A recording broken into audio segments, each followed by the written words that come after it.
Welcome to Solvetic, your channel to always learn technology easily.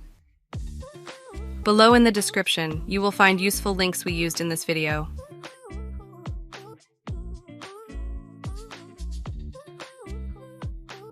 Today in Solvetic, we will see how to make all cells same size Excel. We are going to access the Excel file to see its content. You can see that the cells have different sizes.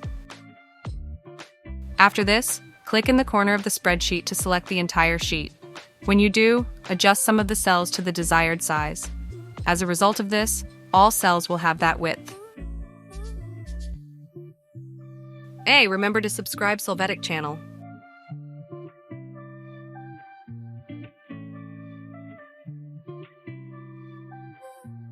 We hope it has been helpful for you. Here are links to watch more videos of your interest and subscribe to the Solvetic channel. Thank you.